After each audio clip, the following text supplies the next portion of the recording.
Welcome to a special podcast series, Breaking the Silence, Canada's Classrooms of Injustice, a series that delves into the stories about the federal day school system, produced by the Legacy of Hope Foundation with the generous support of the Indigenous Screen Office. Through conversations with day school survivors, Indigenous scholars, and historians, the series will explore the lived experiences of those directly impacted, highlight the journeys survivors have taken, and the ongoing work of truth and reconciliation in Canada. Join us as we listen, learn, and honor the stories that must be heard and must never be forgotten. Today, host Gordon speaks with his friend and day school survivor Erroll Kinistino. Erroll is a Cree artist, musician, and actor from Ochapowace First Nation. Erroll is a gifted storyteller who carries a lot of cultural and historical knowledge.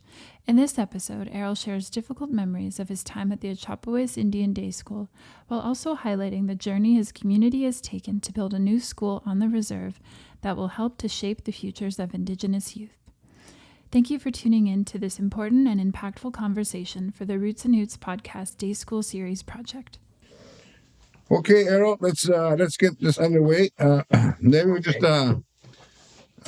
start by identifying yourself, who you are, and your family background, where you're from. Yeah. Hello there. My name is Erroll Kinistino. I'm from the Ochapowace First Nation. It starts with 363. That's what everybody knows each other as, 363. And At the band number? Yeah. Yeah. And it's out in the middle of the prairies in Southern Saskatchewan in the Capel Valley, about around Broadview, Whitewood area, Round Lake area in Saskatchewan, southeast Saskatchewan. And although I'm an Anishinaabe Indian, predominantly blood-wise, that's a Cree Reserve by history, and that's where I grew up as a young man. And I went to school there 1958. I was in grade 1.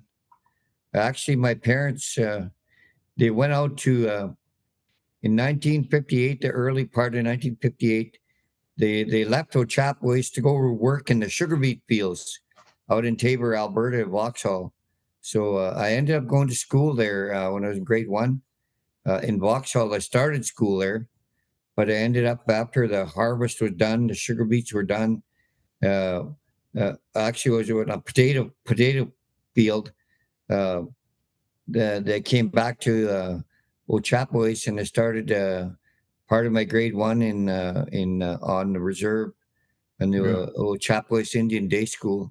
Okay. And I went there for a few years, but it was quite the experience because I had a broken arm in my right hand. So I remember having to learn how to write with a great big, lead pencil on the other hand. And I'd curved like this roundabout, going around trying to write my name, or the A, B, C, stay in line and all that. So I wasn't very ambidextrous, they say, but I remember being in that school for a few years, and it was quite the experience, really. And I had some dark moments, not in the school, but I had there was an older student, about a year and a half older. He was kind of grooming me for come and camp. He said, "Come and camp at my house or at our house," and I took him up on the offer, and I was kind of abused during that time. It didn't happen frequently, but it happened twice. But I didn't realize that the experience was going to traumatize me and follow me the rest of my life, and make my life, I guess, a little bit difficult. I was ashamed of what happened, and then I started to. I was lucky I was able to defend myself and not go back there again. But when I was filling out these forms, I buried that stuff in my past, and So it took me about a year and a half to just think about, gee, I remember this now. I can remember this and how I stood up to this man on the middle of the road, and Yeah. and he left me alone. He left me alone after that, but roundaboutly he was grooming other students, and even my brother. And if I'd have known that, I would have challenged him more at the time, but I didn't. But despite that, I had a good experience in the school, the classrooms itself. There was up to grade 8. So in grade 1 and 2, or kindergarten, or not even kindergarten wasn't even in then, but grade 1 and 2 were in one row, and Yeah. 3 and 4 were in the next, 5 and 6 were in the other, and then the older students were 7 and 8 were way down the other end, and the chalkboard was on. So we had one Mhm. school teacher that taught us all from grade 1 right to grade 8. Wow. So when my learning to spell was done, I was listening to grade 2s, then I'd listen to grade 3s and 4s and 5s, and then I'd be listening. How could you not listen to grade 7 and 8s? Their subjects over that side, and Yeah. so a unique experience having a uh, going to school in a one-room classroom, Yeah. and yeah, my my grandfather, Alex Belanger, predominantly helped build that school, and it was unique because it had, in the back of it, it had a teacherage where the teacher that would come in, and she had the opportunity to stay there and live in that 1/3 of the school, and Yeah. then teach us during the day. But it was back before uh, that was the only place that had electricity, actually. And in 1958, when they opened it up, it was the center of the the center of the community. It's just like the band hall, or a lot in the evenings, or they'd have extra curricular activities. Like they'd have at Christmas time. I remember they had the Christmas concerts were held there. So that was when everybody on the reserve would come to watch, the Christmas shows and nativity scenes, and then Santa Claus would come, and that was the days I used to believe in Santa Claus, and I would listen for him on the roof, and he said, "Yeah, you could. Those reindeer could land on the roof, and then come down the chimney, and then Yeah. all of a sudden there'd be a guy there coming through the back door, and he would never have boots, like Santa Claus wears today, but he'd have rubbers. Yeah. And I'd look at these rubbers and going, gee, Santa Claus has rubbers just like the Indians on the reserve here. And he'd be jigging around and dancing around, and give us give us bags of candy, and then everybody would get a stocking or a present and whatever. So it was really exciting time at the school. Yeah. And about a year and a half later, they would have wedding dances. They'd take all the desks out and put them on the side, put them in the back room, and then there'd be benches on the side, and then they'd have fiddle music. That's the first time I heard Rubber Dolly and Maple Sugar, and Yeah. another favorite fiddle tune. I forget what that fiddle tune is called, but they play it at the end of the dances. And Yeah. do do do do do do do do do. I and can. uh, and that was really neat Yeah. to be able to watch I could hear the boots and the rubbers, and the sort of the dirt, people dancing, two-stepping or Yeah. waltzing, and so it was really exciting time at that school there. So the school acted as so the school was also like a band hall? Like a community center, really. Really? But Really? well, it wasn't officially, but before we had band halls at Yeah. all, because back then the chief and council were just turned to the elected system in 1952. Right. So we practically had an Indian agent telling us, running the reserve. They would have meetings usually in the town of Broadview. Mm-hmm. The elected leaders would go there, and they would have a budget for doing the roads, grading the roads, fixing the school, a budget for education. Back then, they had to bring coal from Estevan and put it in big furnace Yeah. in the bottom of the basement, and then the furnace would warm up the school. So that was part of the janitor's job, and the Yeah. janitor was my mushroom Alex Belange, and that was his job, was to warm up the school before school started and haul water from a well to bring water into the school. You can drink, and if you have to wash your hands or whatever, Yeah. you could do that as well. So Were you provided any food while you were going to school? Uh, we back then we brought our own lunch from home. So I remember bringing a lot of bannock, and then periodically there'd be rabbit meat or whatever. You'd get a leg, and that was like a hockey stick. So that was really a treat, to eat that. Yeah. And bannock would have. You'd have a little, lard on there, or maybe if you're lucky, you'd have Shaskinuk, little bits of Shaskinuk to bring. But What's that? it's made out of pork rinds. It's like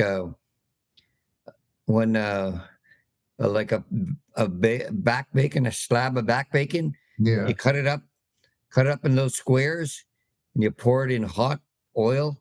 Yeah. It's crackles.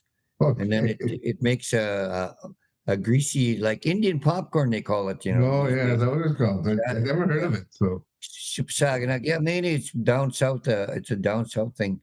yeah. Way up north, it would probably make it out of moose meat or something. Yeah. Eh? Yeah. And they didn't have. You guys probably didn't have that pork like we did down south. No. And at ration day, they would give that to us. They would give the rations out to the grandmothers in the fall, or around Treaty Day. They would give flour, lard, baking powder, sugar, salt, and your rations are supposed to last you. They would last maybe a month. It was like a treat. Yeah. And then if the grandmother got a big slab of back bacon, she'd say, "Well, I have 3 daughters. I'll cut it up in 3 and give 1/3 to each daughter," and then they would make Shaskinuk out of that. So that was kind of like a treat. Yeah. They'd have it in these tenderloin or blue ribbon 5-pound large cans of lard, and they would, once the lard was done, they would actually put Shaskinuk in there and cut the breathing holes at the top. And so that was like a treat. You'd have that once in a while. You could put it on your bannock, and then you could even put jam on there or peanut butter or whatever it is. So it wasn't a residential school. So the day schools were, you were kind of responsible for bringing your own lunch to school. But it was quite the experience, because the people down in the center part of the reserve, or we call them the east end of the reserve, they mysteriously came to the school. They would come through the bushes, walk on a trail, or if they're really far away, they came on a horseback, or else they came on a sleigh.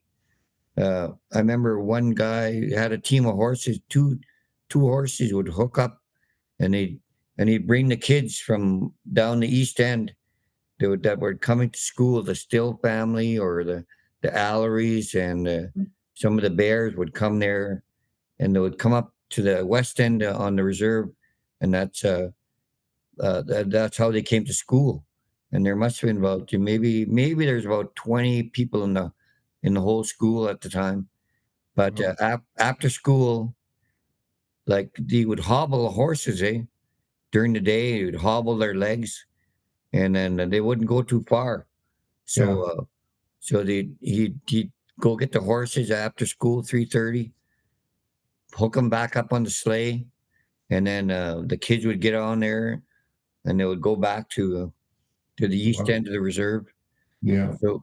So I asked my mom and dad one time. I made friends with one of the Allery family down that way, and I said, I was wondering where they're going. I'd like to go with them. And well, can I go camp over there? And my parents gave me permission.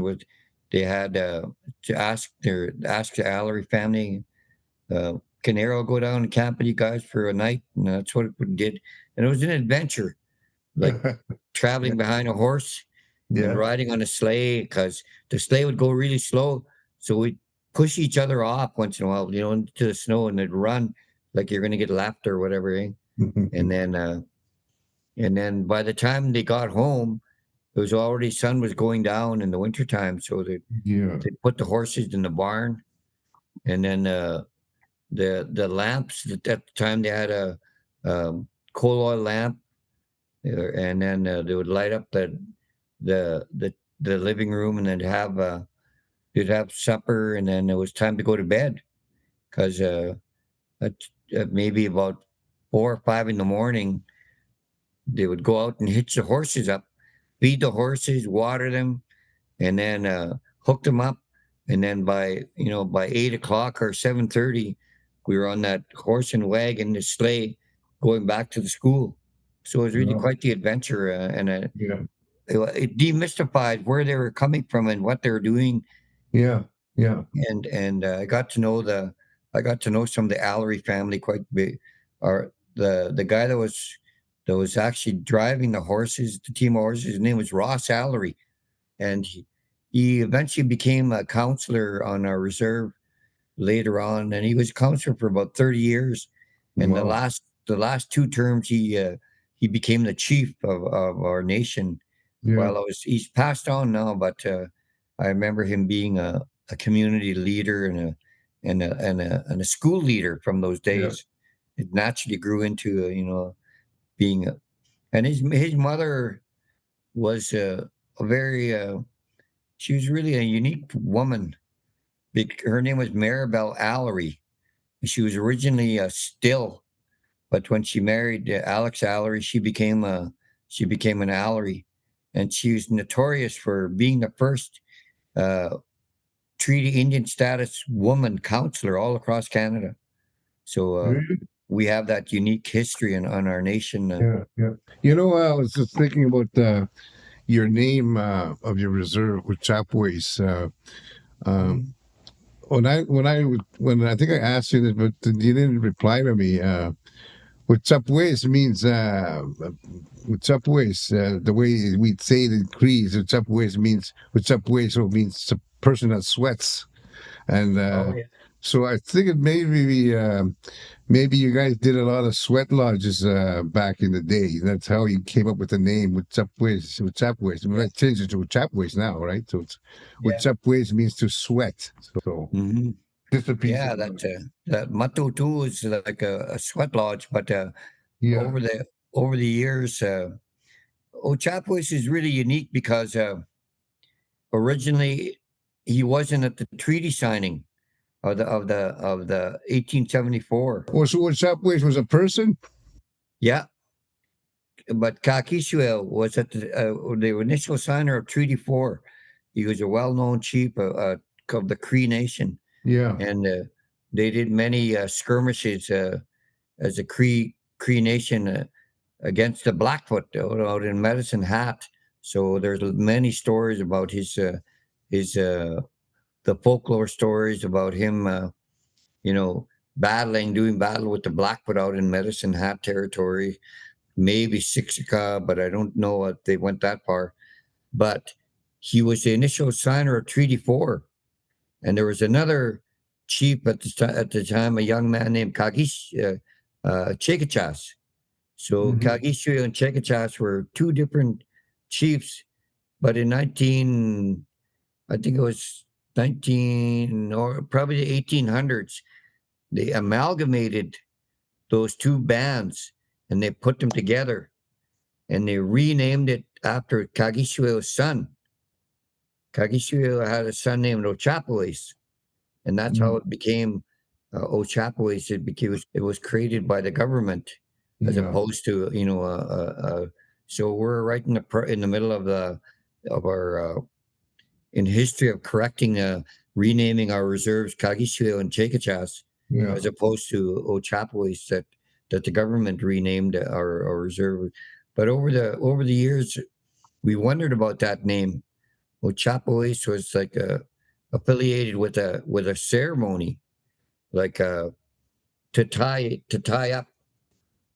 your hands up, and back in the days, it was affiliated with the sweat when you go into the ceremony, and mysteriously the creator, the spirits would help the medicine man untie himself, and then he'd be able to predict and help the people that were in the lodges, like if they wanted to come for healing, if they wanted to come for maybe get an Indian name or other ceremonial aspects of the ceremony. So it's quite a sacred name, really. Were you allowed to speak? Were you allowed to speak your native language in the day school? Oh yes, it wasn't taught in the day school, but on the playground, a lot of us used as many words as we could, phrases like "Dante Dutiano," like they would never hear that by the teachers in school, but we would understand where are you going or whatever, or was it forbidden? It wasn't forbidden in our day school. It was forbidden by the previous generation in the residential schools. Right. In the residential schools like Maryville or Round Lake, that's where they really they stole the language in a sense. So when they rebuilt the day school, it was already intact that that the language was not spoken or not officially taught. Really? It was. We learned English. And I guess that was the whole purpose of the government's policy, right? Is to convert indigenous people to to speak English and to learn the white ways. They already did their job in Maryville School and Round Lake and Brandon. Before they built the day school, so they didn't even have to outlaw it in the day school. Right. It was we just learned English. Our job was to learn English when we were there. So and then in 1963, when I went there from 58, I was grade 1, 52, 58, 59, 60, 61, 62, 63. They started busing us to the white towns of Broadview and Whitewood. They would we'd only go up to grade 8 on the reserve. And grade 9, 10, 11, 12, high school, if you want to continue, you'd have to go to Munya school off the reserve. So they initiated school buses to take us there. And so the colonial, I guess, education continued by that process. I remember in 1963 being in the town school in Broadview, and when President Kennedy was assassinated, and everybody was just shocked in school. And for me, I didn't really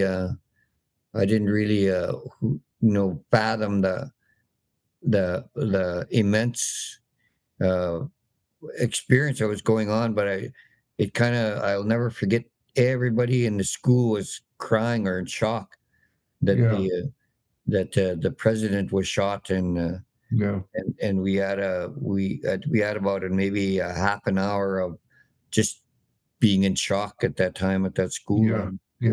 But there was there was other four nations around there. Kauzis, Kakustau, they would come to school there, so there was no lack of native students in the town of Broadview.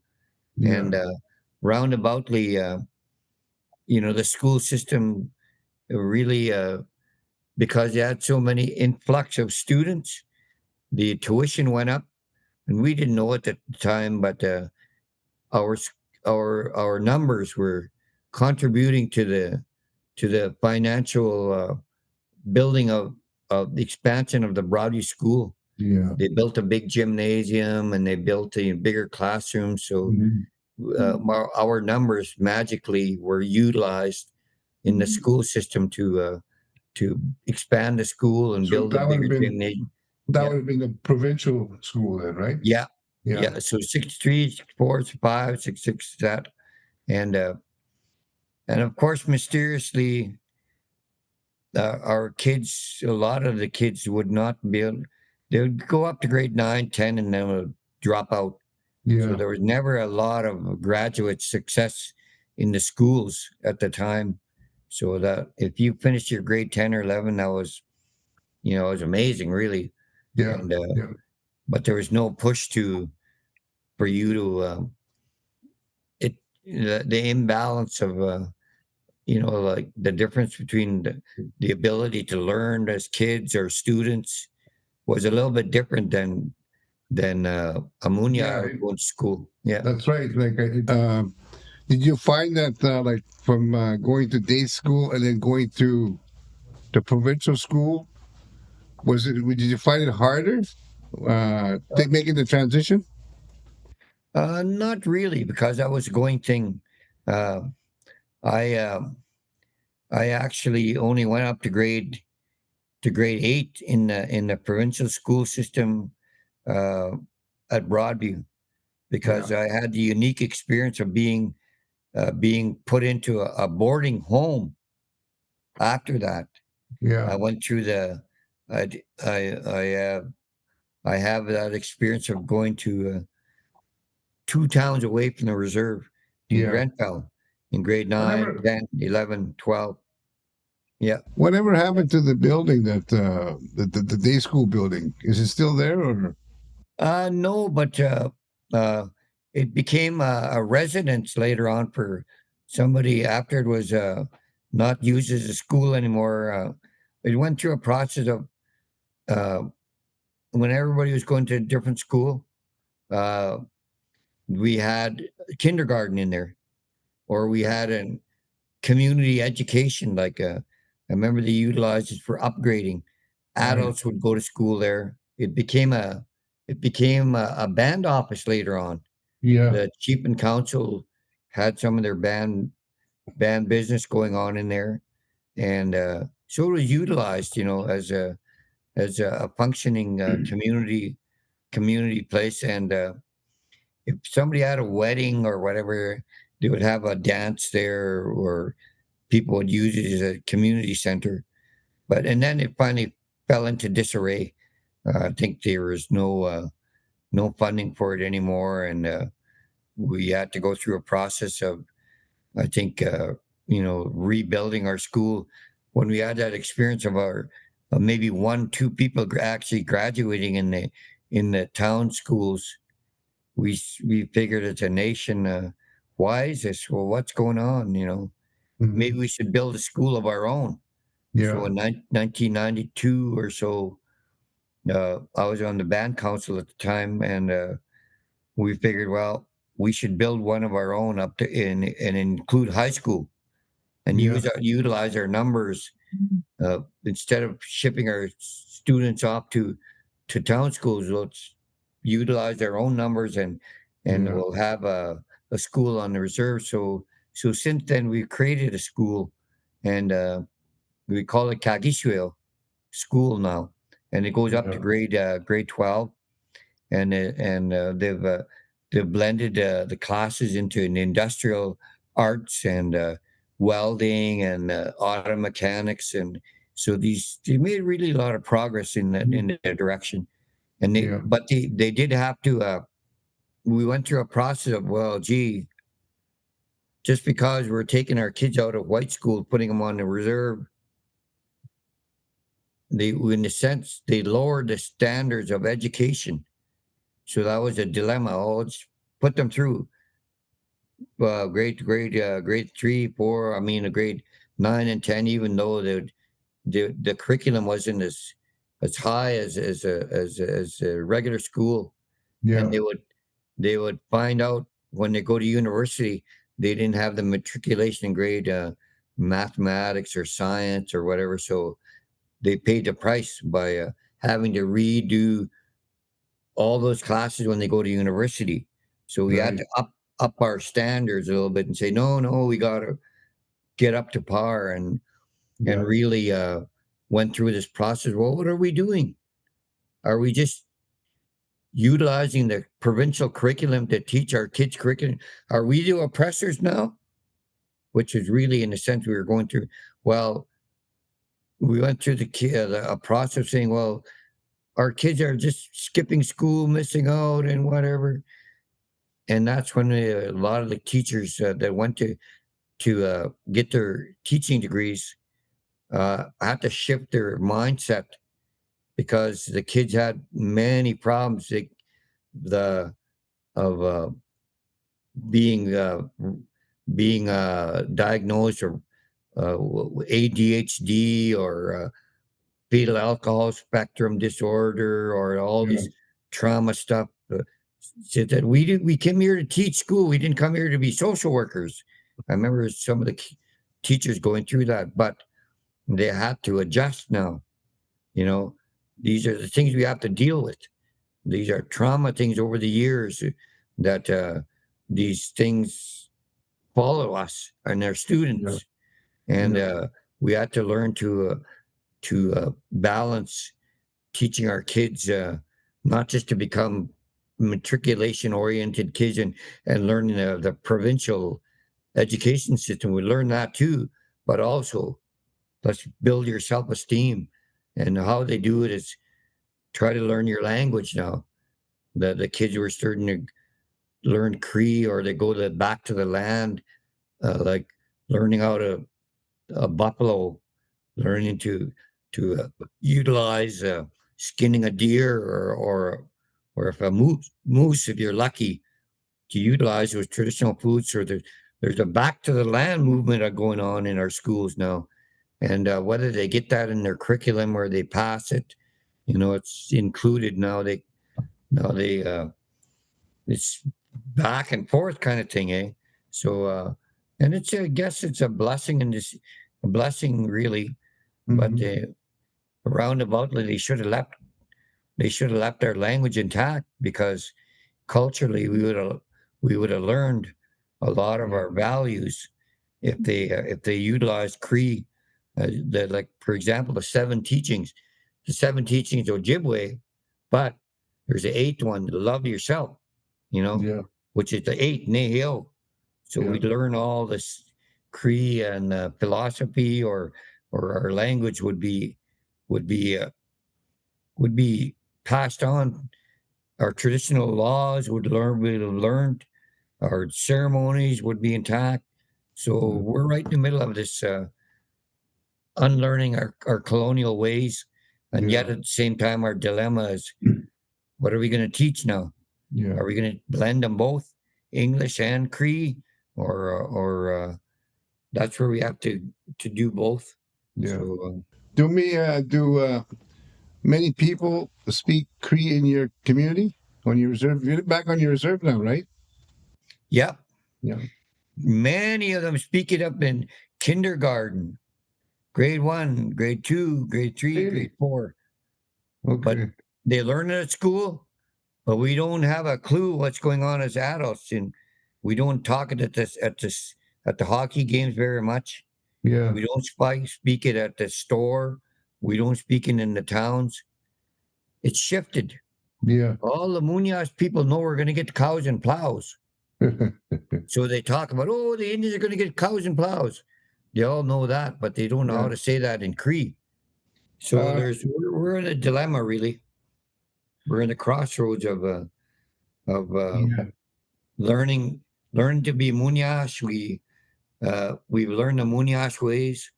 We use the Munoz laws, and then even in when we develop some of our laws, we don't put them in syllabics, or we don't put them in Cree. We have them in English. Don't speed. this many things. So we're it's a little bit late to learn our language, and because in my experience of being a 71, 73-year-old man, I've never heard it spoken fluently on a reserve. I had to go to Cross Lake. I had to go to Norway House or South End to hear it and Yeah. utilize it. Yeah. Yeah. Well, when you came to our reserve, it was the main language in the community. Everybody spoke Cree, but uh, and after kind of the summer of what was it? The summer of '77 or something like that. Um, from that point on, it kind of declined, and most people were starting to speak English and stuff like that. But in recent years, there's been a bit of a resurgence of the language and the culture, probably across Canada. I think there is a resurgence of reclamation of our language and cultures, in Indigenous and Inuit Métis communities as well. I wanted to ask you also. So you had a fairly positive experience, would you say, in school, and or negative? And what did you like after day school? What did you do after day school? Would you experience positive? Would you say, or negative? Moving forward from there. It was a mixture, really. My father worked on the railroad track, CPR, and at those times they gave you a really rough time getting unemployment insurance. So you had to be unemployed for 2 months before you could even apply. So when he was done, he would work as an extra gang on during the springtime, right up till about maybe October when freeze up would happen. Yeah. So October, November, December, they would not have any income, and there was no such thing as relief on the reserve. So they sent us to residential school for 3 months in grade 3 and in grade 8. And soon as the money would come in for his unemployment, it'd get us out of that school and bring us back to the reserve. So I had that experience of being in the residential school at Gordon's. But after a grade 8, my schooling was done. I was put into a program called the boarding home, Right. where I would go live in a Muniash home in a neighboring town, and they would fund me to grade 9, 10, 11, 12, and that was an official policy from Indian Affairs. A few people went through that, and that's really how I got my matriculation, grade 12, and but that experience, I'm going through a process of filling out a claim on those things now, and it was devastating, really, when I think about it. I was lonely. I was taken out of my community. I was treated like an outsider when I go back to the reserve. I was called a little Muniash because I sounded like a little Muniash, being a town boy. And then and my family at that time fell apart. My parents broke up. I lost contact with my older sisters. I never saw them for a couple of years. Wow. They took off from the home and they went to Vancouver. So they were like 15 and 14 at the time. So I never saw them for 2 years until I graduated school. And then I went to Vancouver to track them down. And once I found they were doing okay and they were all right, something was relieved. I said, oh, they're alive. They're doing good. I came back to the province of Saskatchewan and started becoming an adult. And but that experience of being in the boarding home was I didn't fathom it at the time. It was part of colonialization. It was part of a continued effort to take the Indian out of me. Yeah. Yeah. And I already experienced that. By my parents were fluent in Ojibwe and fluent in Cree, but my dad's experience at Maribel School, getting reprimanded, getting taped and slapped and kicked and because it would speak their language. They already instilled that if this happens to my dad, it's going to happen to me as his son. So he barely spoke the language to me.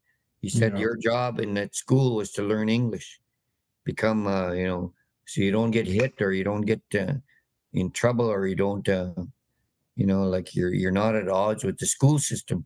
Yeah. So that it was already embedded. It was already colonialized and not just in our family, but many families throughout the whole nation of Ocha.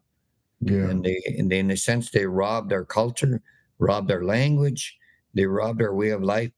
Because I would have learned so much more Yeah. by that experience. Because my dad, before he did die, he sat us down in our home and he said, I'd like to teach you a prayer."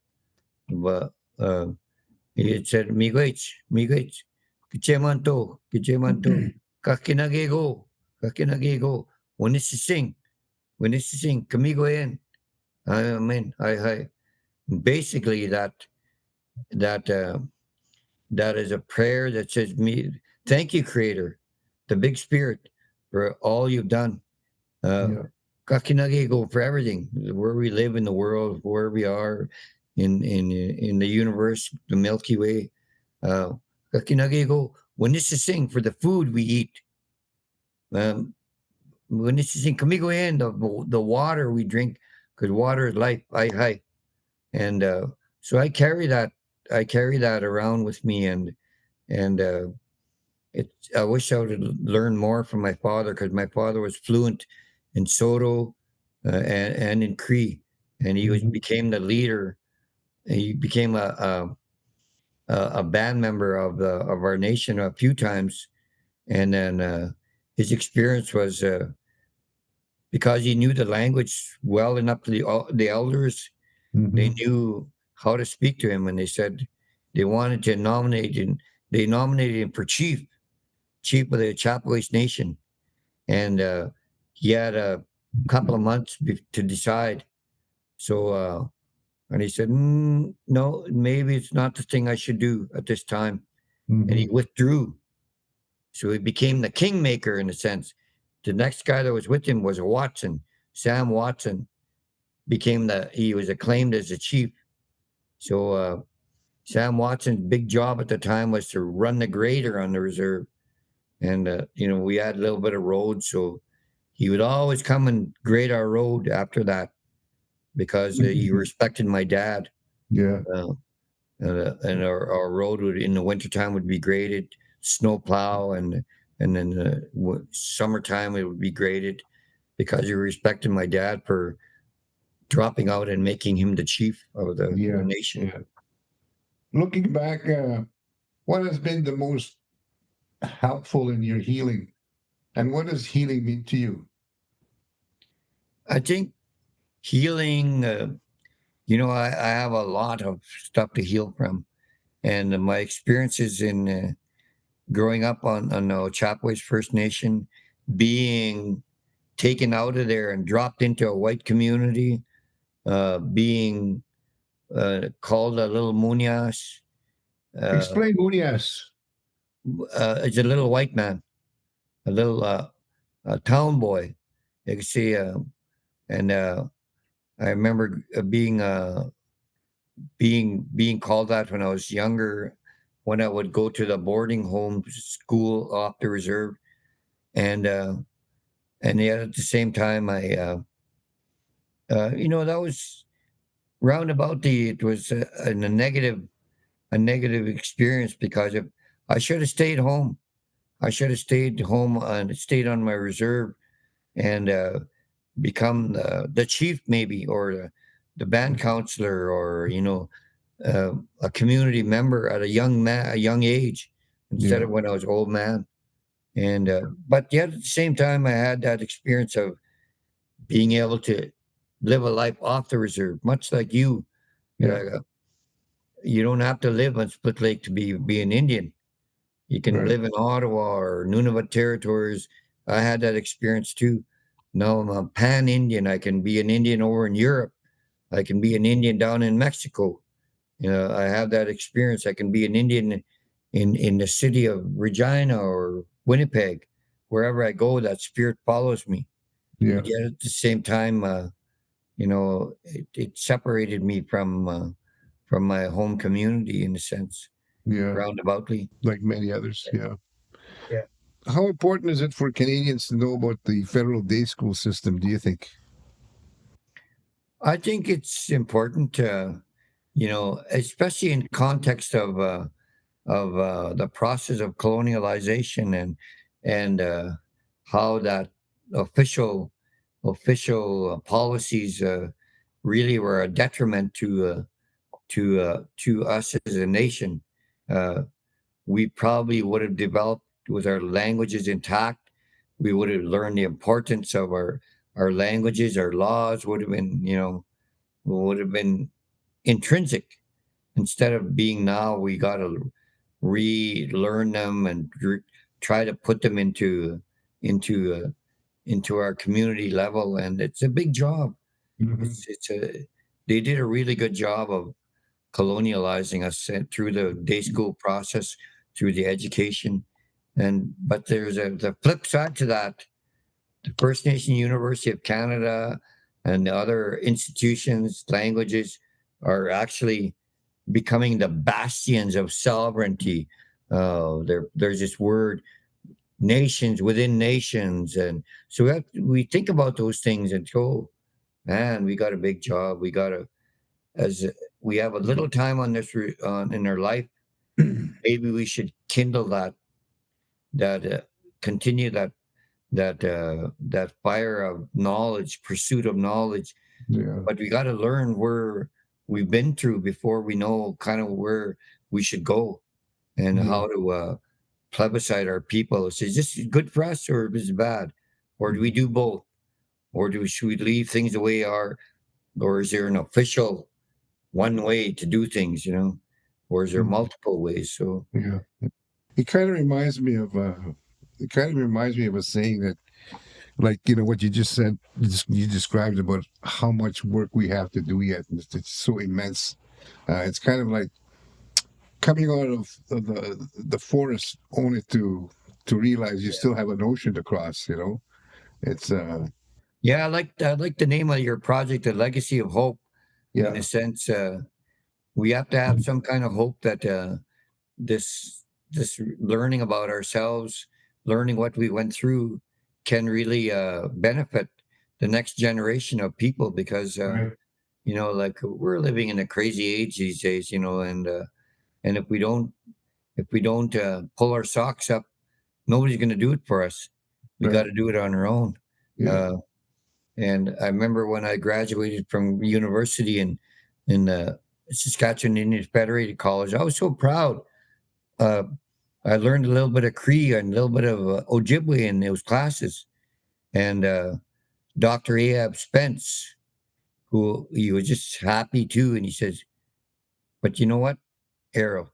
All you learned was kindergarten," and he was right. I learned how to count 1 to 10. I learned the colors. That's stuff you should learn in kindergarten. And they're teaching at First Nation first 101. Like you mean in Cree? Yeah, and Soto. Like for example, Soto, I'd say I could learn to count to 1 to 10. Yeah. Yeah. Kindergarten kids know that. Right. Yeah. And here I was, Taking it 35 years university. old. Yeah. Yeah. So Yeah. in a sense, he shocked me and said, Yeah. "Gee, I'm a kindergarten Indian Yeah. just because I know a little bit of my language now." The challenge for us maybe is to how do we revitalize that? How do we continue on and how do we utilize it? Because I Yeah. come to the city of Regina and nobody speaks Cree here, Yeah. except I turn on the radio and it's done from way up north in up north in Lac La Ronge, Yeah. and half the time they're speaking in Dene, Yeah. on their Yeah. official radio station. Yeah. But I really like that hearing it. Yeah. I could hear the announcers in Cree and in Dene, and they Yeah. go, "Wow, there's hope." So Feels maybe the good. next Yeah. the next stage is to continue that journey, you know. Right. Which kind of leads me to, I got just a couple more questions for you. This leads me to the whole thing about reconciliation, and that's been a buzzword in Canada for the last few years. What are your thoughts on reconciliation, and what do you like to see the future of Canada become? I think it's a little snippet of going in the right direction. And how I get that was I go to hockey games. I'm a hockey fan. I've been in Winnipeg. I've been in Calgary. I've never went to a game in Edmonton, but I went to the outskirts of that Rogers Center. And at the beginning of those games, they acknowledge we are on the treaty land of the Ojibwe, the Saulteaux, the Nakota, and the Michif and the Cree. And it makes me feel good in a sense. So I respect them when they sing "O Canada." I respect them when they sing like the national anthem from the States. But to feel included there is a big step, really. Yeah. It's a little bit of reconciliation. A lot of people laugh at it, say it's not enough. They say, "Give us our land back." Never mind just talking about it. And in the sense, it's a start. Yeah. And I think the big thing is for the next generation of people, do you want more back? Do you want all of Canada back? Or do you want to share? Or should we just go on the way things are? Things are going like crazy right now with our new prime minister, and the process of Alberta trying to break away, and it's making our leaders think about it. No, what about our treaties? What about our sacred treaties? About you got to talk to us first. You got to include us on our what they call there's a thing in the Indigenous people's rights, independent rights of consulting us. Yeah. Our duty to consult. Right. When I went to Musqueam to listen to the Pope, and he didn't say it then, but when he was going back to Rome, he said maybe we'll retract the papal bull, maybe we'll retract the doctrine of discovery. So just those key things are, in a sense, challenging us to read.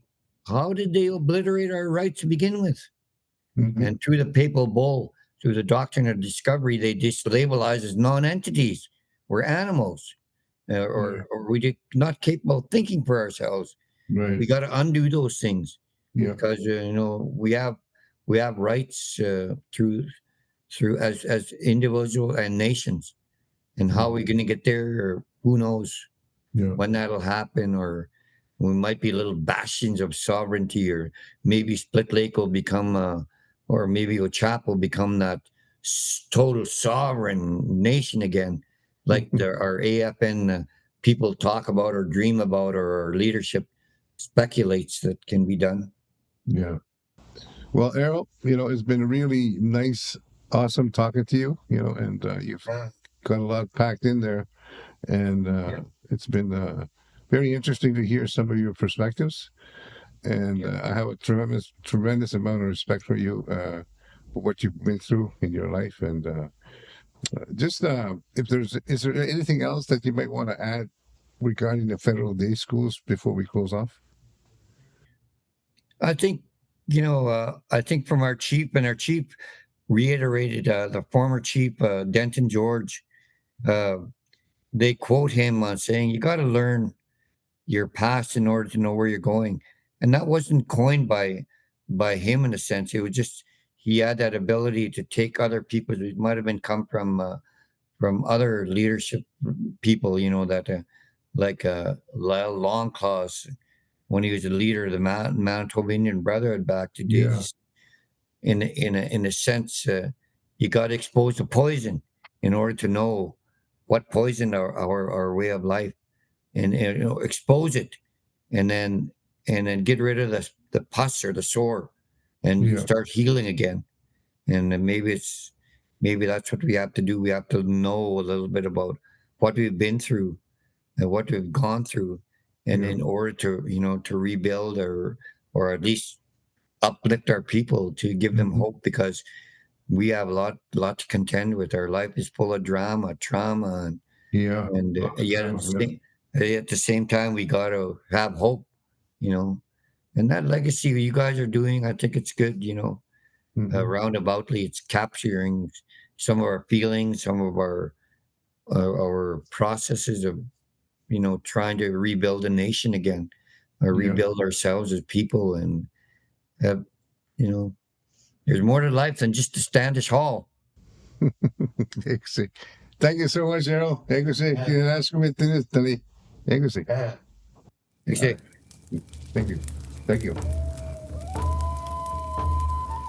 Thanks for tuning into this special podcast series on the Federal Indian Day School System, produced by the Legacy of Hope Foundation and made possible by the generous support from the Indigenous Screen Office. This series deals with difficult subject matter. The Hope for Wellness helpline is available 24/7 to Indigenous peoples across Canada and can be reached at 1-855-242-3310 or available through chat at hopeforwellness.ca. Counseling is available in English, French, Cree, Ojibwe, and Inuktitut on request. For more information about the Indigenous Screen Office, visit iso-bea.ca.